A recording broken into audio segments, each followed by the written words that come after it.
Plastic bars tryna copy my steel. Copy my steel. Face the fact that ain't no cap, I'm real. Welcome back to the Early Bird Special. I am Chris Burdick, and sitting in with me is my co-host Sparky, and it is once again time to wreck your waiver wire. It is week 10. We are right into the thick of it, as we said the last couple of weeks. It is getting thin. Sparky, I know you got a little bit of a different way you want to do it this week. Obviously, you want to talk about more of the bigger names, and with it being the trade deadline and whatnot, we might as well get into that first with a lot of talking points across the NFL.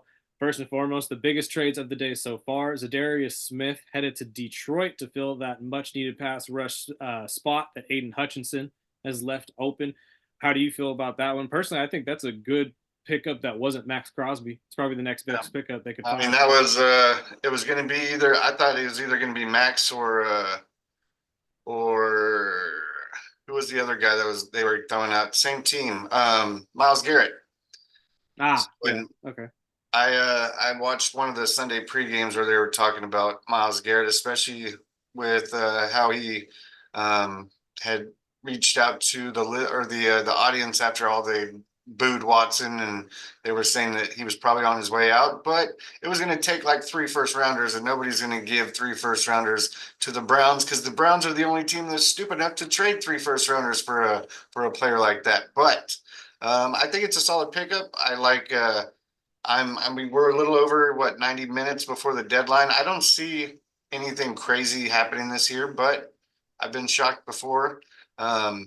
After the Dolphins lost to Buffalo, I started seeing a lot of the rumors where they were talking about, is Miami going to try to save some of the salary cap, maybe trade somebody like Waddle or, Tyreek. And it doesn't look like they're going to do anything there. I mean, they've locked in their superstars for the next 4 or 5 years. So I would think, that was pretty much that trade he brought up. I think the Lions were the big name that everyone was kind of looking at, and the Marshawn Lattimore trade. They're really not anything offensive wise though, right? Not a whole ton offensively. I know Khalil Herbert will be headed to Cincinnati, most likely to back up Brown, I would assume, in some way. And then I know that, Dallas made a quote unquote move trading with Cincinnati as they grabbed Jonathan Mingo, a wide receiver who will most likely be their wide receiver 3. He's a speedy receiver that could help in some way. But realistically speaking, once again, whomever is in charge of making personnel changes in Dallas is lackluster and not making the correct moves to help this team whatsoever. So they may just be at this point wrapping it up, especially after that loss to Atlanta over the weekend and losing Dak out for a month. For at least a month. Do they have Trey Lance up next? No, actually, it's Cooper. Cooper is up in their second, and then Trey would be third. So unless at some point they make the switch before the game time here on Sunday, but as far as I could tell, it's going to be Cooper Rush as the starting quarterback for Dallas going forward. So we'll see what we will see, but I don't see Jonathan Mingo being much of an asset to them. I know one or a couple teams that are still looking. I know Kansas City is not satisfied. They'll most likely be looking for something in the wide receiver area if they can get it. And there are a handful still out there. I know Darius Slayton's on the board for the Giants. Mike Williams just got shipped to Pittsburgh, so that's an interesting move. That'll help their wide receiver room a little bit. But that I still think that George Pickens is the guy for them. I think that once he develops into that number 1 receiver, it's going to be just game over for that entire area of the game for Pittsburgh for the next 5, 6, 7 years, because when a guy comes good or becomes a star in Pittsburgh, they don't leave Pittsburgh. Yeah, and I mean, speaking of Kansas City, Hopkins looked better this week in the Monday night game. It's funny you bring that up because he is part of my list this week. I won't say on which side of it just yet, but these trades going forward, you've already mentioned Marshawn Lattimore heading to Washington. I would be interesting. I'm also with you. I don't think we're going to see anybody like major move. Biggest guy probably left on the board, probably Aziz out in New York if they end up moving him at all, because he's been a monster on the defensive side at outside linebacker. Although I would love to see Atlanta make a move for him because we, as always, desperately need pass rush help, which doesn't make sense at all. But again, I don't have enough time or effort to get into why that makes sense or doesn't make sense. But going forward, trades look about done here. Like you said, we're about an hour away from it being set down. This video will be released by the time, obviously, that is over with. But the other talking point I want to get into before we get to our trades here, Sparky, because there have been a couple coaching moves as well, as Dennis Allen of the New Orleans Saints has been fired, as well as a handful of coaches for the Raiders, I believe. I know they let go Couple of their offensive, coordinators. yeah, their offensive line coach and quarterback coach, I believe, were let go, amongst other coordinators. You're right, but this is kind of a funny talking point that I've seen around the internet the last couple of days, so I want to bounce it off you. But does losing to the Carolina Panthers automatically get you fired? If it doesn't, it should. I mean, that was a shock. I was I, not. I know they lost Olave early in the game, but I mean, if you lose to the Panthers, who are pretty much a dumpster fire, you should be on your way out. don't get me wrong. I know the NFC South is a dumpster fire as a whole, and the really only good teams are Atlanta and Tampa Bay. Coming into this, we knew that. I thought New Orleans would at least compete a little bit more. And Carolina, we knew was Carolina. We just didn't think they were going to be this bad.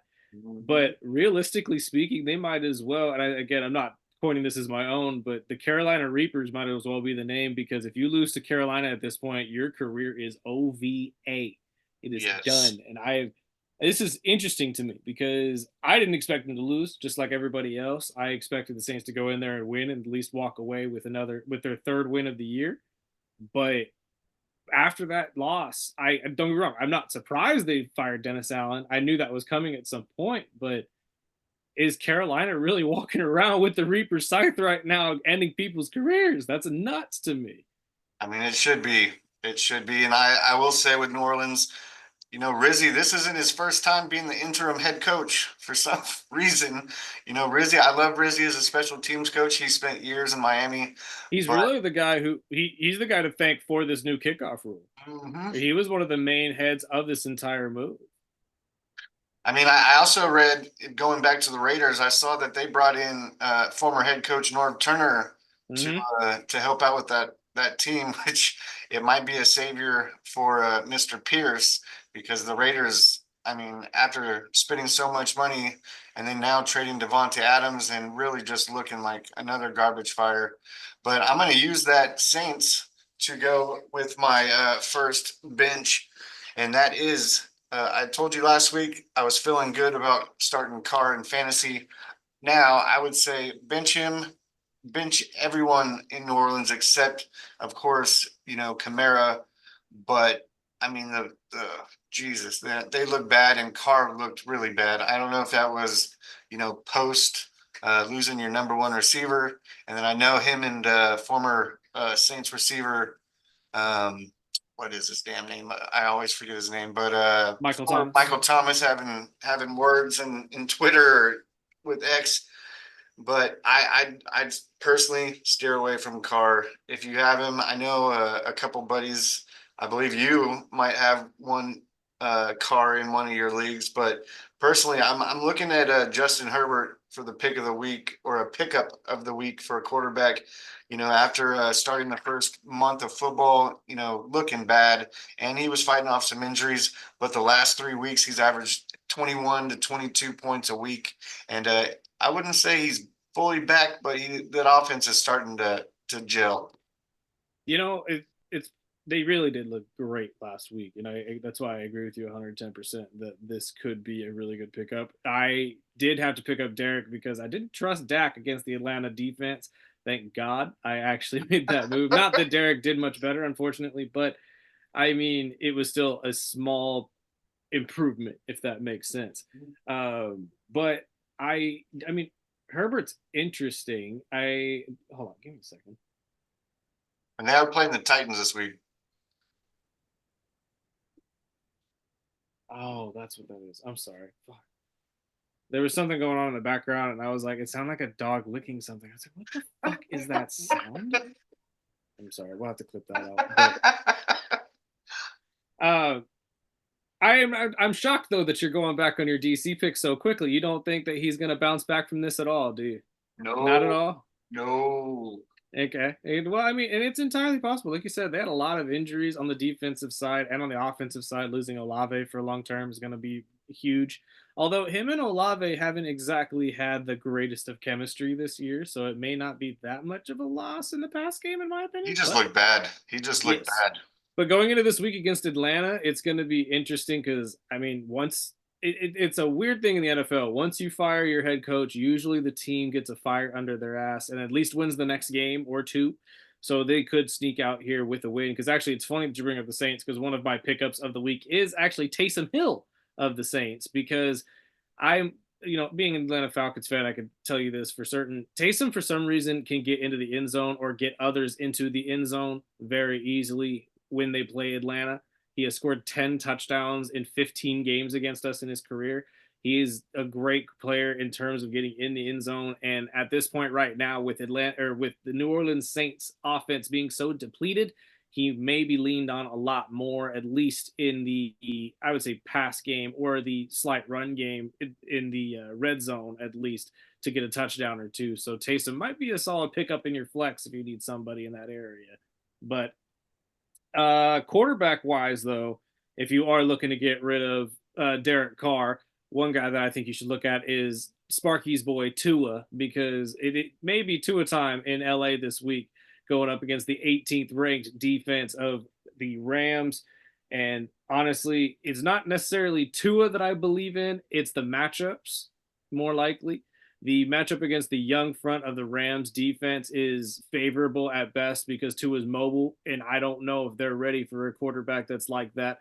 And when you look at who Tua has on the outsides right now, last time Tyreek Hill played the Rams was that historic game against the Chiefs and the Rams where he had 10 catches for 200 yards and 2 touchdowns. So Tyreek Hill eats the Rams alive. Their secondary has not gotten better since then whatsoever. So I expect Tua to have big numbers this week at least. But do you have anybody in the running backs this week there, Spark? Running back, I'm gonna stick with the same guy I told you last week. If you can, and if Tyron Tracy from the Giants, he's playing the Panthers this week. Last week when I brought him up, he was only 15% picked up. In 1 week, now he's 51%. So it swapped. And I picked him up. I was one of the ones that picked him up. And not only do I like his running ability, but I like how they're fitting him in the offense. It's not only is he running up the middle, but he's also, catching a lot of balls on the side. But another thing is the Giants are playing the Panthers this week. So maybe if they can't pull it off, maybe the ball is the next guy fired this next week when we're talking. But another one I'm going to tell you, and I'm probably far from a lot of fantasy people that talk about this, but I'm staying away from Chubb. I'm done. I saved Chubb. I drafted him late in the draft. I saved him for 7, 8 weeks. And since he's been back, he's had, 10 points and a touchdown that first game. And it's been 5 points, 4 points the last 2 weeks. Luckily they're on a bye, but I didn't have the cojones to start him this week. I started Tracy over him, thank God. But if your trade deadline isn't expired, I would trade the hell out, buy, and sell. I would get rid of Chubb as soon as you can. Oh, you don't like your Chubb, so you have to trade it away to somebody now? I would.